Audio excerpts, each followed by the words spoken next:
It's a landmark decision for gays in the military. A judge has sided with a nurse, dismissed because of her sexual orientation.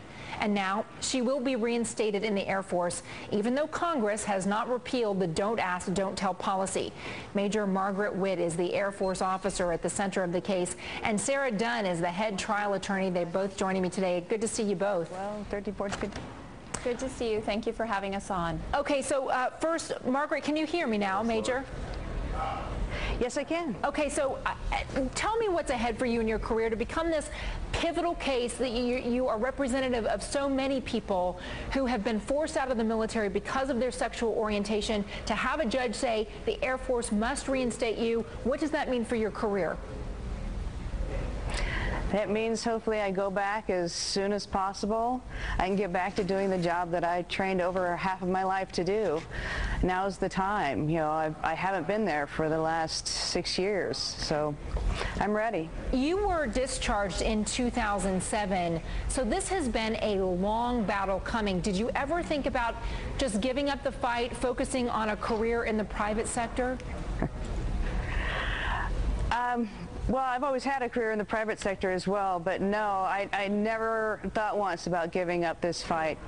There's been over 13,000 people that have been discharged because of this.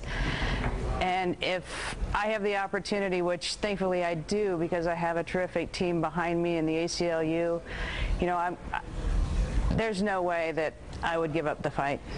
Sarah, a judge said that the Major was an effective leader, an integral member of an effective team, and he said her dismissal resulted in a diminution of the unit's ability to carry out its mission.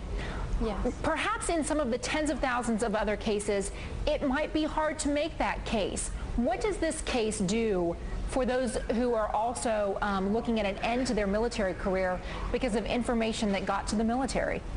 Well, certainly for service members who are living in the geographic region of the Ninth Circuit, this is an important precedent-setting case for them because they will have the opportunity, rather than just being discharged immediately, if they choose, they'll have the opportunity to go to court and show that, in fact, their sexual orientation had no effect, no negative impact on their unit or the military's ability to do its mission or do its job. So it is an incredible ruling. We hope actually that other service members around the country who are facing discharge under Don't Ask, Don't Tell will seek to challenge their dismissal. Major, I have to ask you, given that the Republicans have blocked the congressional repeal of Don't Ask, Don't Tell, when you go back to work there, do you anticipate being embraced with open arms?